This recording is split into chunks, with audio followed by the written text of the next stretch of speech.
Védin revenait du travail en traînant les pieds, l'humeur plus lourde qu'une meule, lorsqu'en franchissant la porte d'entrée, il entendit quelque chose qui le mit en alerte, la voix de sa femme, Lyudmila, sur un ton étrangement serein, presque conspirateur. Il s'arrêta, prêta attention, et ce qu'il entendit fut comme un coup de poing dans le ventre. Ses doigts tremblaient alors qu'il cherchait son téléphone portable dans sa poche. S'il n'agissait pas maintenant, il serait trop tard. Chaque histoire que nous partageons est un pont invisible entre les âmes. Aujourd'hui, nous allons en construire un autre ensemble. Imaginez la scène, un homme rentre chez lui après une journée épuisante et est accueilli non pas par le bruit habituel, la télévision allumée, le chien qui aboie, l'odeur du dîner, mais par un silence oppressant, chargé d'électricité. Même le vieux pincher, connu pour son caractère grincheux et ses aboiements aigus, était trop silencieux, comme s'il sentait l'approche de la tempête. Lyudmila, habituellement bavarde, se déplaçait dans la maison avec un calme qui glaçait le sang. Que se passe-t-il ici? On dirait que quelqu'un est mort et que personne ne me l'a dit, a plaisanté Védin, essayant de briser la glace. Mais le regard qu'elle reçut en réponse fut si tranchant que le bol de soupe qu'elle avait laissé tomber par terre ressemblait à un avertissement, quelque chose de bien pire qu'une simple dispute domestique se préparait. Il s'approcha prudemment, comme quelqu'un qui marche sur des œufs. Lyuda, pour l'amour de Dieu, que s'est-il passé cette fois? Qu'est-ce que j'ai fait de mal maintenant? Cependant, elle se laissa simplement tomber sur une chaise, le menton posé dans ses mains, les yeux perdus quelque part au loin. Ce n'est pas toi, murmura-t-il, comme si les mots étaient difficiles à prononcer. Ma mère a appelé. Elle a dit qu'elle venait nous rendre visite. Védin sentit le sol trembler. La belle-mère, Théocla, n'était pas du genre à faire des visites sociales sur un coup de tête. Si elle était en route, c'était parce que quelque chose de grave s'était produit ou était sur le point de se produire. Est-ce qu'elle est malade? La question fut posée précipitamment, remplie d'une peur qu'il ignorait même avoir. Lyudmila laissa échapper un rire amer, presque un grognement. Si c'était juste ça. Non, Védin. Elle n'est pas malade. Du moins pas comme tu le penses. La voix tremblait de colère contenue depuis des décennies. Elle a appelé avec ce ton, comme si elle était la reine d'Angleterre donnant des ordres. Lyudoshka, prépare la chambre, j'arrive. Et assure-toi que ta maison est présentable, ou j'apporterai mon kit de nettoyage. L'imitation était si précise que Védin ressentit un frisson. Je connaissais bien ce ton. Il savait bien ce qu'il attendait. Il savait que cela ne servait à rien d'essayer de la calmer. Lyudmila était comme une bombe à retardement, prête à exploser, et n'importe quel mot déplacé pouvait déclencher les dégâts. Pire encore, lui-même n'était pas du tout emballé par la nouvelle. Théocla n'était pas une visiteuse ordinaire. C'était un ouragan sous la forme d'une femme. Une force de la nature qui, partout où elle passait, laissait une trace de tension et d'exigence. Depuis que Lyudmila était enfant, sa mère l'avait élevée sous un régime qui ressemblait à une caserne. Pas par nécessité, après tout, il y avait un père dans la maison, un homme calme, mais tenu à distance comme si sa simple présence constituait une menace. Pour Théocla, un homme n'avait pas sa place dans l'éducation d'une fille. Et la fille, à son tour, n'avait aucun droit à l'enfance. Lyudmila a grandi sans jeu, sans amis, sans beaux vêtements ni maquillage. Tout était contrôlé, mesuré, jugé. Si ses camarades de classe la taquinaient, c'était de sa faute, elle attirait l'attention, elle existait. S'il a obtenu une note inférieure à celle attendue, c'est parce qu'il n'a pas fait assez d'efforts. Rien de ce qu'il faisait n'était à la hauteur. Et le pire, même une fois adulte, mariée, indépendante, l'ombre de sa mère la hantait toujours. Théocla n'avait pas changé. Elle restait critique, implacable, comme si le simple fait que Lyudmila respirait était déjà un motif de déception. La veille de l'arrivée de sa belle-mère, c'était l'enfer. Lyudmila, déterminée à prouver qui sait quoi, a transformé la maison en champ de bataille. Il déplaçait des meubles, récurait les sols, cuisinait des plats dont il ne pouvait même pas dire que quelqu'un mangerait. Védin, emporté par le courant de l'hystérie domestique, a terminé la journée le dos en feu, les mains douloureuses et la tête lancinante comme si elle allait exploser. Elle, à son tour, le regardait à peine. L'air était si épais qu'on pouvait le couper avec un couteau. Lorsque Théocla arriva enfin, elle ne perdit pas de temps. Pas même une salutation, juste un commentaire acide sur le fait que certains dormaient encore, alors qu'elle, une invitée, était déjà debout. Védin, assez sage pour savoir quand reculer, marmonna « bonjour » et disparut par la porte, comme une souris fuyant un chat. Mais peu importe à quel point il était occupé au travail, son esprit revenait toujours à la maison. S'était-il déjà battu? Lyudmila, pour la première fois de sa vie, a-t-elle eu le courage d'affronter sa mère? Ou la belle-mère, comme toujours, en sortirait-elle victorieuse, laissant derrière elle une traînée de culpabilité et de ressentiment? Les heures passèrent comme des années. Lorsqu'il revint enfin, c'était un homme vaincu, les épaules voûtées, le pas traînant. Il montait dans l'ascenseur comme s'il se dirigeait vers un échafaud, il s'attardait à la porte comme un condamné attendant son châtiment. Mais ce qu'il a trouvé de l'autre côté l'a laissé transpercer, il n'y avait pas de cris, pas de vaisselle cassée, pas de porte qui claquait. Juste des voix étouffées venant de la pièce Lyudmila et Théocla, dans une conversation qui semblait presque intime. Il s'approcha en silence, sa respiration contenue. Et puis il l'a entendue.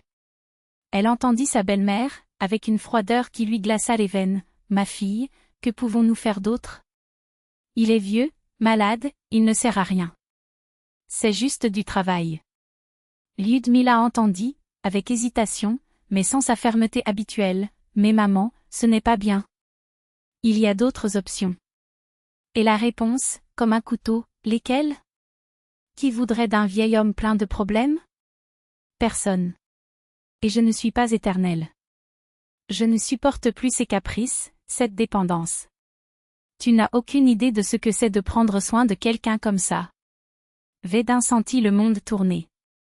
Il parlait de leur beau-père, Pedro Ivanovitch, un homme qui n'avait jamais élevé la voix, qui avait travaillé toute sa vie pour subvenir aux besoins de sa famille, qui désormais, affaibli par l'âge, était traité comme un fardeau.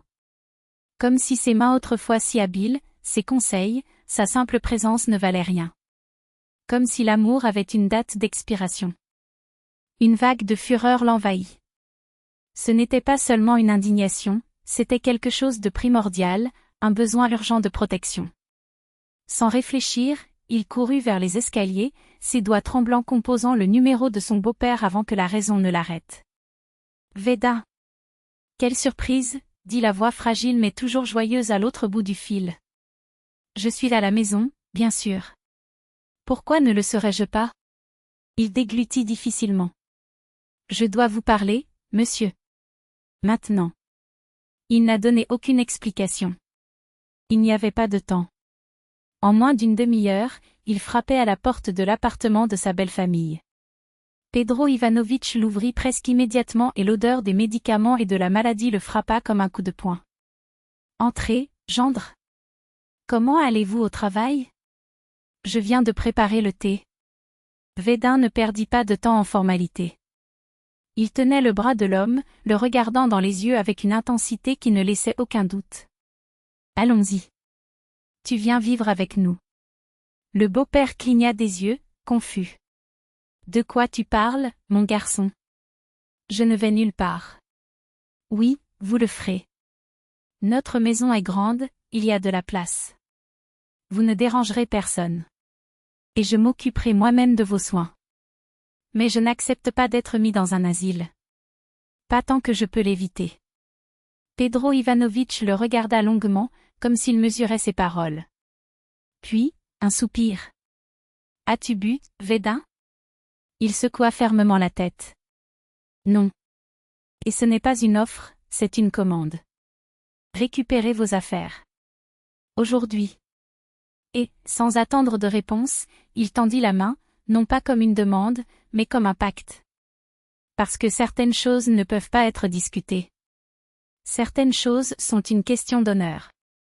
Il n'est pas nécessaire que ce soit comme ça, Védin. La voix de Pedro Ivanovitch s'adoucit, comme si la dureté précédente n'était qu'une coquille. Je veux vraiment aider. J'ai tout entendu. Les gens parlent, commentent, et ce n'est pas juste que tu descendes seul. Votre femme ne mérite pas ça.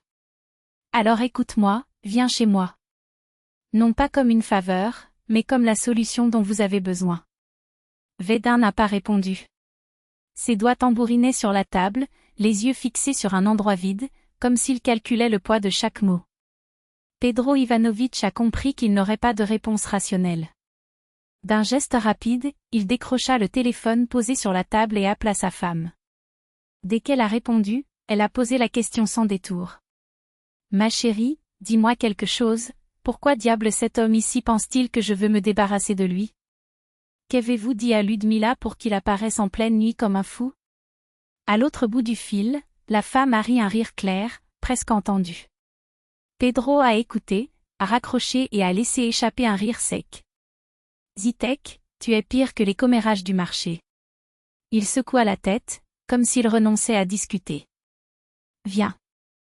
Je vais te montrer quelque chose. » Il se leva et fit signe à Védin de le suivre. Ce dernier, toujours confus, obéit.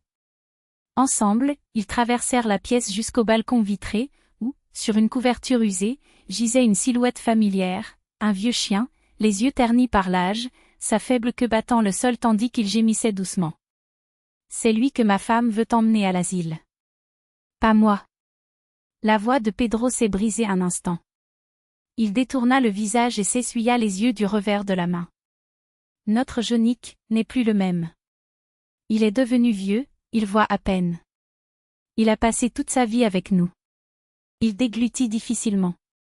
Ça fait mal, bien sûr que ça fait mal. » Védin s'agenouilla à côté de l'animal, passant ses doigts dans sa fourrure rugueuse. Le chien ferma les yeux, soupira profondément, comme si ce contact était le dernier fil de réconfort qui lui restait. Quelque chose en lui s'est brisé. Il avait tout faux. La honte lui brûlait les joues. « Désolé, murmura-t-il d'une voix rauque.